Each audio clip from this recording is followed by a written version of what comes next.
Hello guys, welcome to my new blog. আশা করি আপনারা সবাই ভালো আছেন। আলহামদুলিল্লাহ, আমিও অনেক ভালো আছি। তো আসলে আমি এতদিন আপনাদের মাঝে ভিডিও নিয়ে আসতে পারি নাই, কারণ আমি একটু ঝামেলার ভিতরে ছিলাম। আপনারা জানেন যে আমি এর আগে হ্যাঙ্গারে কাজ করতাম, ফ্রিল্যান্সার। তো আমি যে সময় ফ্রিল্যান্সার কাজ করতাম সে সময় আমার কাছে নিজস্ব কোনো গাড়ি ছিল না। তো এই কারণে আমি সৌদি আরবে প্লাস কোম্পানি থেকে একটা গাড়ি ভাড়া নেই, বাইক, যেটার প্রতি মাসে মাসে ভাড়া দেওয়া লাগতো। আমি সেই বাইকটা নিয়ে 4 থেকে 5 মাস কাজ করার পরে আমি যখন বাইকটা ফেরত দিই তখন অনেক ভালোভাবে ফেরত নিয়েছে বাইকটা। কিন্তু ফেরত নেওয়ার পর প্রায় 5 থেকে 6 মাস পর আমার নামে ও মামলা করে। তো এই কারণে আমি একটু ঝামেলার ভেতরে ছিলাম। এখনও মামলা ঠিক উঠাইতে পারি নাই, তবে ইনশাল্লাহ একটু হইলেও আগের থেকে স্বস্তি হয়েছে, ঝামেলা মুক্ত।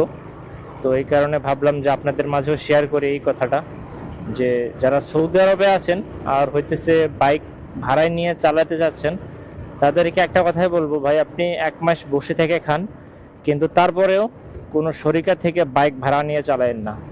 কারণ আজ না হোক কাল আপনারা বিপদে পড়বেন। এটা একদম কঠিন বিপদে পড়ে যাবেন। আর সৌদি আরবের মামলা তো বুঝতেছেন, অনেক ভয়ঙ্করজনক মামলা। এটা টাকা পরিশোধ না করা পর্যন্ত আপনি কোথাও যেতে পারবেন না। আর আপনারা জানেন যে আমি এখন নন কোম্পানিতে কাজ করি। তো অবশ্যই আপনারা কমেন্টে জানাবেন যে আসলে প্লাস কোম্পানি যেখানে আমি বাইকটা নিয়েছি সেই কোম্পানিটা কেমন, অবশ্যই কমেন্টে জানাবেন।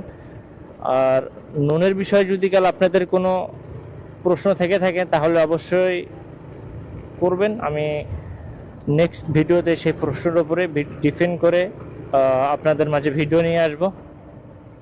ও আমার ভিডিও যদি কাল আপনাদের ভালো লেগে থাকে তাহলে অবশ্যই চ্যানেলটা সাবস্ক্রাইব করবেন আর বেশি বেশি করে শেয়ার করবেন। আর লাস্ট কথা হইতেছে, আমি যেখানে কাজ করি নন কোম্পানিতে, তো এখানে কিছু রাইডার নিতেছে। তো যারা কাজ করতে চান তারা অবশ্যই যোগাযোগ করবেন। আমি ইনশাল্লাহ নেক্সট ভিডিওতে জানাবো যে আমার এখানে কি কি রাইডার নিতেছে আর কি কি দিতেছে কোম্পানি থেকে আর বেতন কত।